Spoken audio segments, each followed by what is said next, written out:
Well, Dr. Hurd, thank you for taking the time to meet with us today. Actually, I'd like to start with discussing the exciting things that are going on in your industry, phlebology, procedures, a lot of buzzwords like minimally invasive techniques. I just really want to get your take on it first and then discuss your center, perhaps the difference, your positioning, and your offer. The Advanced Vein and Laser Center is a comprehensive vein care practice.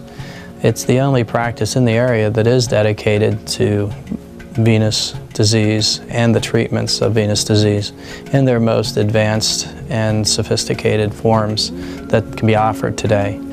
You may be familiar with some of the traditional treatments of varicose vein disease. Most notable is the ligation and stripping of varicose veins, a very archaic and rather brutal procedure. I like to say that those treatments were actually worse than venous disease themselves.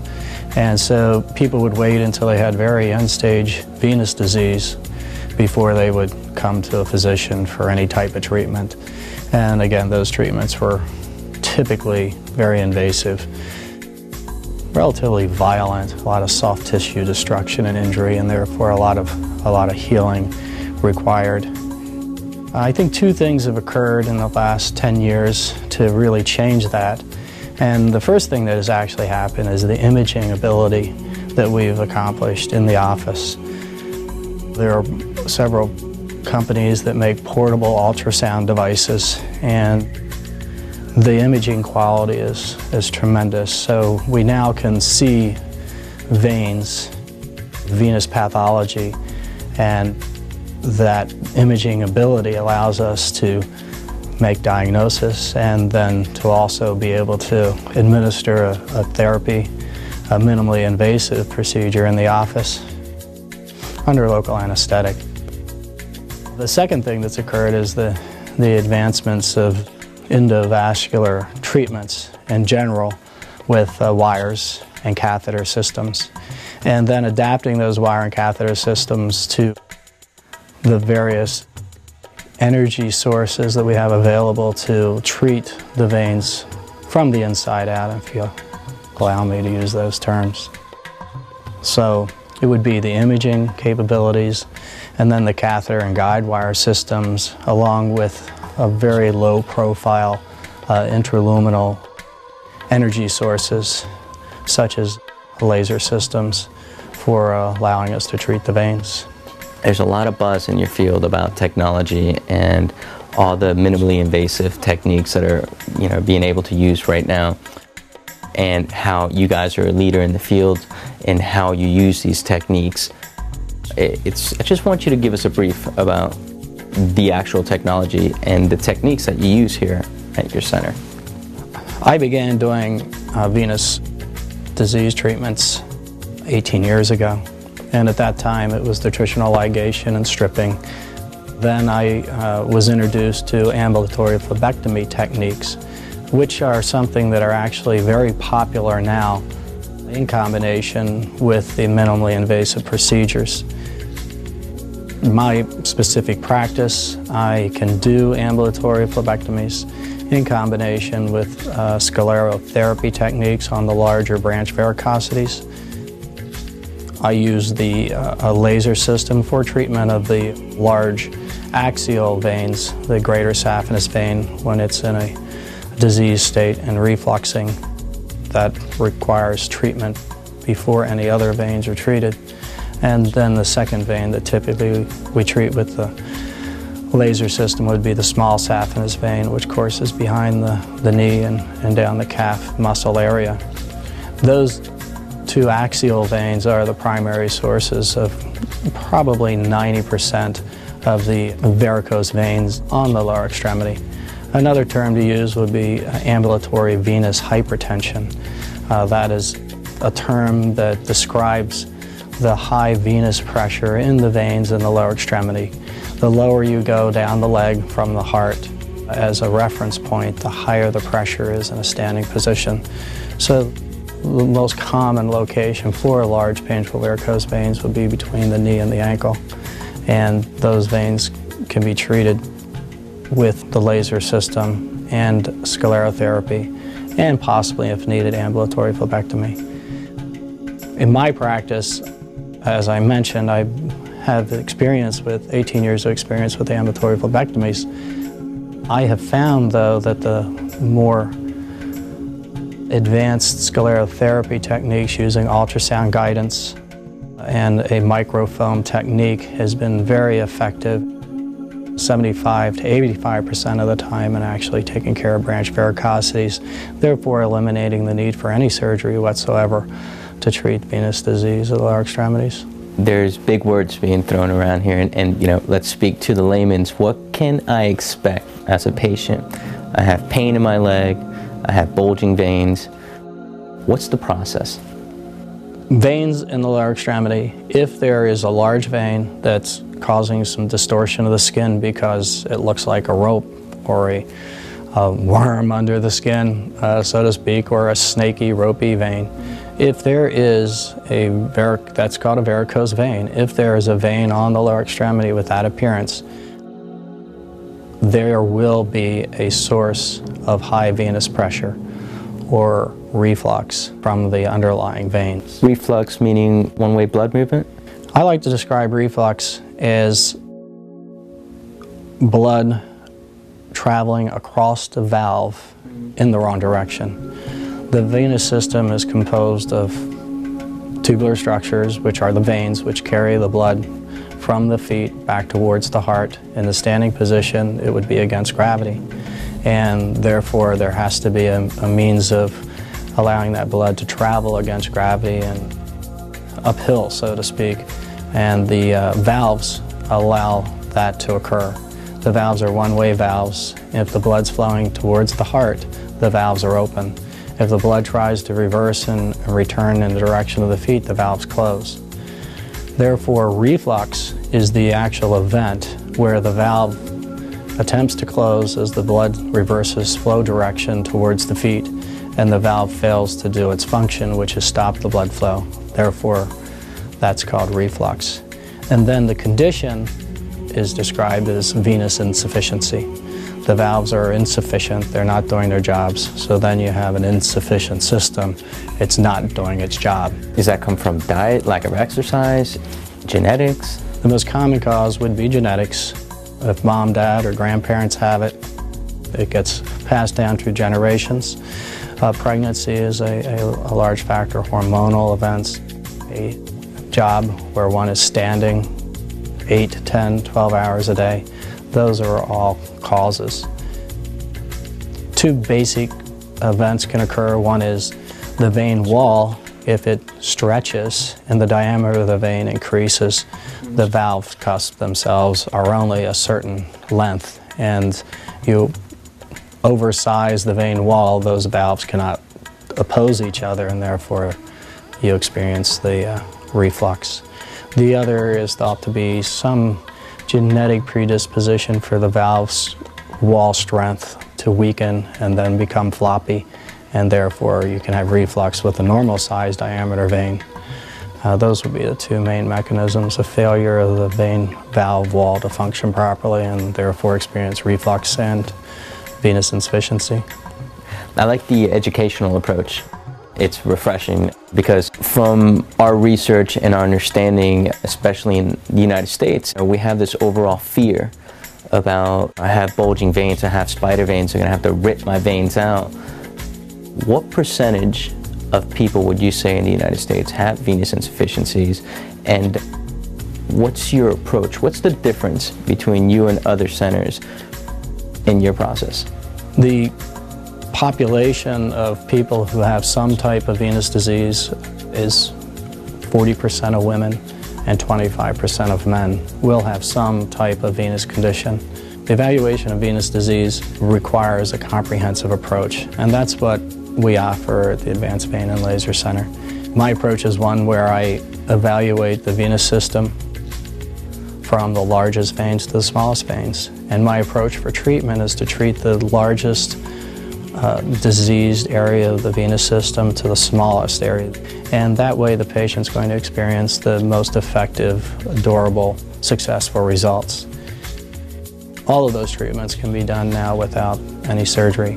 My practice offers an ultrasound department within the practice, so it's also an opportunity for the patient to have everything done here in the office without having to go to any other sites for any type of testing or evaluation.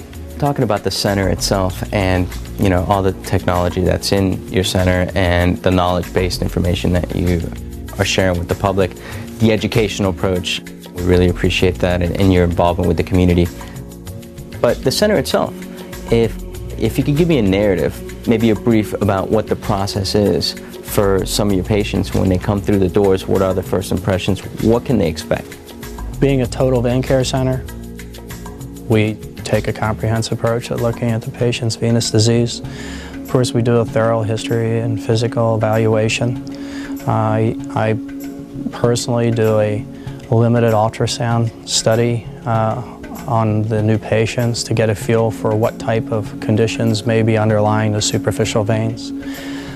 Spider veins may exist alone, and if that's all a patient thinks they have, that is probably true in 90% of the cases.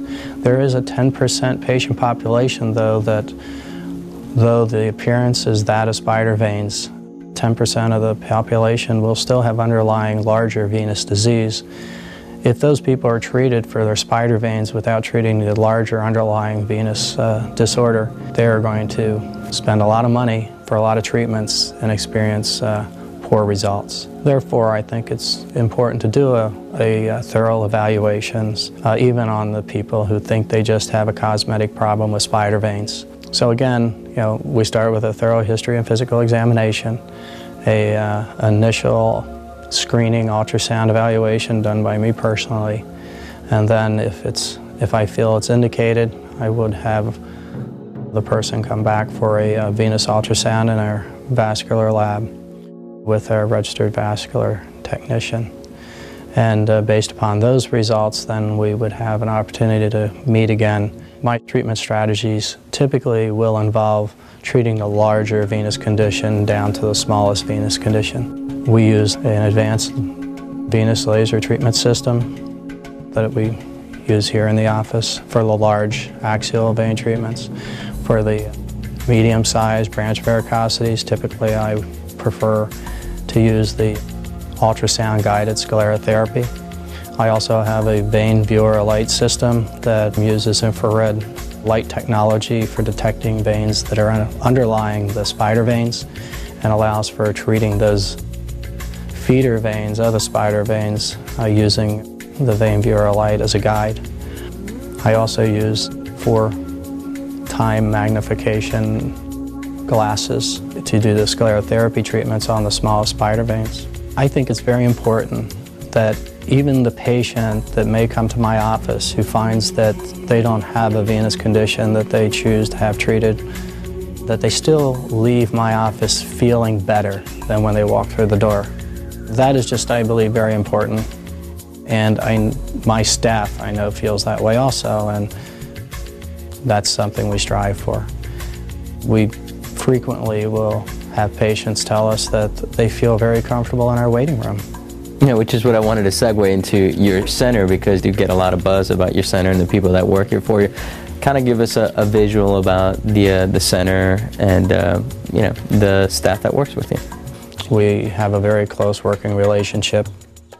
We have common goals in mind, and that goal would be that the patient is the most important person here, and that we want the person to feel comfortable, to feel welcome, to recognize that we're going to do the best job possible for them. In York, Pennsylvania, for example, you have, let's talk about your competitors. What would you say the difference between your center would be compared to other centers? This is the only total vein care center in South Central Pennsylvania. As was my practice 4 years ago, all other practices in the area do some varicose vein treatments. Let's talk about insurance, because there's this understanding or belief, nationwide that insurance doesn't cover this, but indeed it does. Your center does, yes? We participate in all major insurance carriers, and I think a A rule of thumb to follow would be that if you have significant pain in your legs and we determine that is caused by venous insufficiency, the insurance carriers will reimburse for the treatments that we determine to be necessary to relieve you of your symptomatic venous disease. Let's switch gears, Dr. Hurd. Let's talk about accreditation. How do you keep current with all this information that's out there, and what do you find relevant? I'm board certified in vascular surgery and have done a lot of venous and arterial work over the last 16 to 18 years. In the last 8 to 10 years, as the technology has started to move forward with venous disease treatments, I became interested in the new technologies and have been involved in that from the inception. The original development of the venous disease treatments was pioneered by John Bergen, who is a board-certified vascular surgeon, and he would appear at the vascular surgery conferences throughout the country explaining the new technology that was coming out. So the new technology has actually been developed pretty much through vascular surgeons' experience initially. It's been picked up by other disciplines, but I still believe that the vascular surgeon is the most well-trained and broadly trained for handling circulation issues, especially venous disease. So, you know, with the specialty training in vascular surgery and that I have, and then the experience over the last 18 years, you know, I think that offers a lot. I am a member of the American College of Phlebology, as well as the American College of Surgeons, and you know, attend the various annual national meetings in order to be up to date. When we talk about community leaders, and one thing we really do appreciate about your practice is your involvement with the community. And I just want you to basically give us a brief about your foundation ideas and how you're establishing, you know, yourself in the community as a community leader, and you're involving all the other referring physicians that are tying into your foundation. Can you give us a glimpse into the future and what you want to project, basically? We are still relatively new.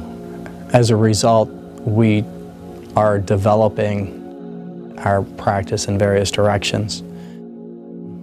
Recently, I saw a patient who does not have insurance, and certainly I don't want to deny her the opportunity to have relief of the pain that she's experiencing in her legs. And indeed, she does have significant varicose vein disease. And indeed, she could easily have that disease reversed by the endovenous laser treatments that we offer. And so that actually has spurred me on to develop a scholarship program to make funding available to allow for those treatments to be done. You know, I have a significant amount of what we call throwaway cost, which is the disposable equipment for each laser treatment that we perform. And I would be happy to do the treatments for no physician charge, but I still would need to have the scholarship program money available to cover the throwaway cost in doing the procedures. And I think that's an area that we're hoping to expand on. I have a personal interest in wellness in general, and you know, we're hoping to move in that direction. As I mentioned, I want the patient to feel better when they leave the office than when they came here originally. And that is a concept that transcends traditional medicine. The staff is well in tune to that area of the mind, body, and soul concept. And it's not just a matter of treating the varicose veins, it's a matter of treating the entire person. And Dr. Hurd, you know what I feel is important too is it's all about the patient. We could sit here and discuss techniques and technology and how we're leaders in field, underlining all this technology and knowledge-based information, the fact that you do care about the patient and you do give it a holistic approach. It's not just solve my spider veins. You really take a top-down approach, and the wellness idea about it, it's really exciting, and you know, I really do appreciate that. If you had a crystal ball and you could say, this is where the industry is at today, and this is how the industry affects my practice, what do you think things will be? What do you think things will be here in the next 2 to 3 years? Not just with your center, but the field itself. The attitude of varicose vein treatments by the insurance industry is still archaic. And I'm hoping that the American College of Phlebology and other societies that focus on venous disease will be able to not only educate the public in general, but also to educate the insurance industry to stop believing that only end-stage venous disease deserves treatment. The insurance industry currently emphasizes a minimum of 3 months, 90 days of cumbersome knee-high or thigh-high compression hose as a treatment that's a viable treatment in place of the minimally invasive vein treatments that we offer today. And that just, I don't believe is fair. I believe that the patients deserve treatment. If a person has pain, what more can we offer them than relief of that pain? And to close, why don't you just talk to us about, personally speaking, what are your goals? I would like to reach a point with the Advanced Vein and Laser Center where we're well recognized. One of the most gratifying things that can happen is a new patient comes through the door and says, a friend of mine was here and they said this is the place to come to have your veins taken care of. And that's happening pretty much on a daily basis now. And I think that's the most gratifying experience, is to know that you have had an effect on another person's life to the point where they're sending their friends and family members, for that matter, to see you to have treatment. There's nothing like having a happy patient send you other people so that they can leave happy also. I want to thank you for taking the time to meet with us today and sharing all the knowledge-based information. And I want to congratulate you on all the work that you're doing with your community and the perspective that you have with your center. Thank you so much.